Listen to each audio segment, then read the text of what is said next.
नमस्कार, आप देख रहे हैं बिजनेस टुडे बाजार। मैं हूं हर्ष शर्मा। तो कल की बाजार में भारी गिरावट के बाद शेयर मार्केट ने एक बार फिर बाउंस बैक किया है।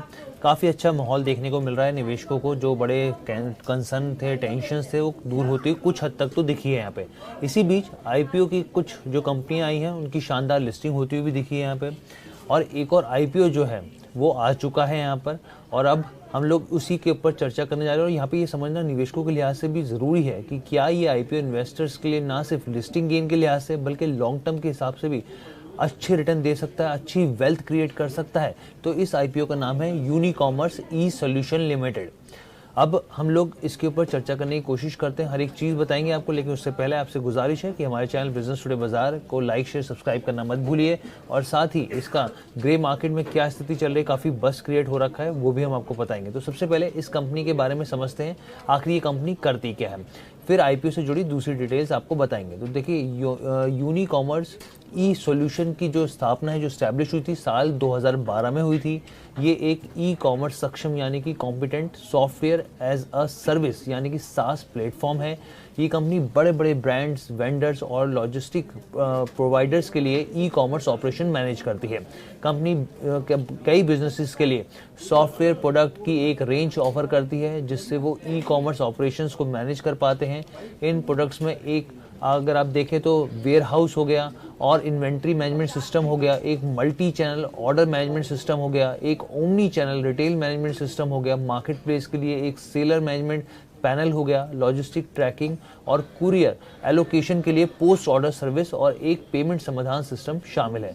यूनिकॉमर्स ई सॉल्यूशन के ग्राहक fashion, electronics, home and kitchen, FMCG, beauty, sports, fitness, nutrition, health, pharma और थर्ड पार्टी लॉजिस्टिक्स समेत कई क्षेत्रों में फैले हुए हैं। वित्तीय वर्ष 2023 से कंपनी ने अपने इंटरनेशनल कस्टमर बेस का विस्तार किया है और 31 मार्च 2024 तक 7 देशों में 43 एंटरप्राइजेस क्लाइंट भी बना चुके हैं। आप मतलब ये समझिए, आसान भाषा में फ़र्ज़ कीजिए कि जैसे फर्स्ट क्राई है, अगर उसे ई कॉमर्स ऑपरेशन अपने चलाने हैं और कई दूसरी तरह की चीज़ों की ज़रूरत है सॉफ्टवेयर के लिहाज से, तो वो यूनिकॉमर्स ई सॉल्यूशन की मदद उसको उसकी ज़रूरत पड़ेगी यहाँ पे। तो चलिए आईपीओ के ऊपर चर्चा कर लेते हैं, आईपीओ की स्थिति क्या है। तो देखिए, ग्रे मार्केट की मैं आपको बताऊंगा आखिरी में कि ग्रे मार्केट में क्या बस चल रहा है इसका। तो सबसे पहले आईपीओ आ कब रहा है, देखिए आ चुका है आईपीओ। 6 अगस्त को ये खुला है, यानी कि आज से खुल गया है, और 8 अगस्त को ये बंद होगा। आईपीओ के लिए शेयर अलॉटमेंट को संभवतः 9 अगस्त तक देखने को मिल सकता है। यहाँ पर डीमेट अकाउंट में शेयर क्रेडिट या फिर जो रिफंड होगा वो 12 अगस्त तक होगा। अगर लिस्टिंग की बात की जाए तो कंपनी को 13 अगस्त को शेयरों के बीएससी और एनएससी के प्लेटफॉर्म पर लिस्ट होने की उम्मीद है। यहाँ पर unicommerce e solution IPO के प्राइस बैंड की बात की जाए तो प्राइस बैंड देखिए 102 रुपये से 108 रुपये के बीच प्रति शेयर के भाव में तय किया गया है यहाँ पर। और साथ ही मैं आपको बता दूं कि एक एप्लीकेशन के साथ ही न्यूनतम अगर आप एक लॉट के लिए अप्लाई करते हैं, प्लॉट साइज करते हैं, तो 138 शेयरों का वो लॉट होगा। रिटेल इन्वेस्टर्स के लिए मिनिमम इन्वेस्टमेंट जो होगी वो 14,904 रुपये होगी, 14,904 रुपये होगी यहाँ पर। अब बात करते हैं यहाँ पर कि इसका इशू प्राइस, आखिर इशू साइज़ क्या है। तो इस प्रोसेस के जरिए कंपनी 276 करोड़ रुपए जुटाने की योजना बना रही है। ये इशू पूरी तरीके से 2.56 करोड़ शेयरों की ऑफर फॉर सेल है। कंपनी की प्रमोटर्स जो है यहाँ पर एस वेक्टर लिमिटेड, जिसे पहले स्नैपडील लिमिटेड के नाम से जाना जाता था, तो प्रमोटर एक ये हो गया। स्टारफिश आई प्राइवेट लिमिटेड हो गया, कुणाल बहल के बारे में आप जानते हैं, और साथ ही रोहित कुमार बंसल जो हैं इसके प्रमोटर्स हैं यहाँ पे।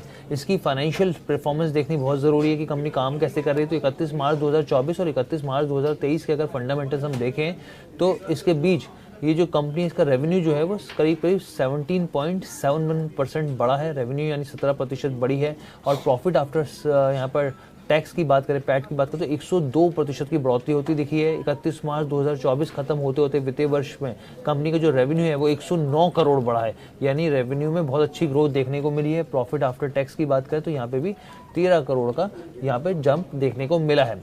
अब ग्रे मार्केट की स्थिति देख लेते हैं कि ग्रे मार्केट में स्थिति की जो अनलिस्टेड मार्केट होती है उसमें स्थिति समझनी बहुत ज़रूरी होती है।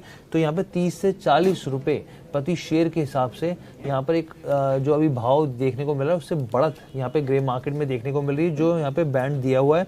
और इस हिसाब से देखें, और अगर मैं आपको यहाँ पे ऑब्जर्व जो यहाँ पे ग्रे मार्केट बता रही है, तो करीब करीब 148 रुपये के आसपास लिस्टिंग होने की संभावना है और यहाँ पे 37% का जंप, यानी कि जो मौजूदा भाव है उससे 37% के भाव से ऊपर पर लिस्टिंग होने की संभावना यहाँ पे दिख रही है। तो ये ओवरऑल वीडियो थी आपको बताने के लिए, ना सिर्फ लिस्टिंग गेन की, और बहुत सारे मार्केट एक्सपर्ट से भी हमने बात की तो उन्होंने कहा लिस्टिंग गेन के हिसाब से भी ये बेहतर है और साथ ही आगे लॉन्ग टर्म के हिसाब से भी कंपनी बेहतर साबित हो सकती है। लेकिन यहाँ पे बिजनेस टुडे बाजार की कोई भी सलाह नहीं है। कैसी लगी आपको वीडियो कमेंट करके जरूर बताइएगा। बिजनेस टुडे बाजार के साथ जुड़ने के लिए धन्यवाद।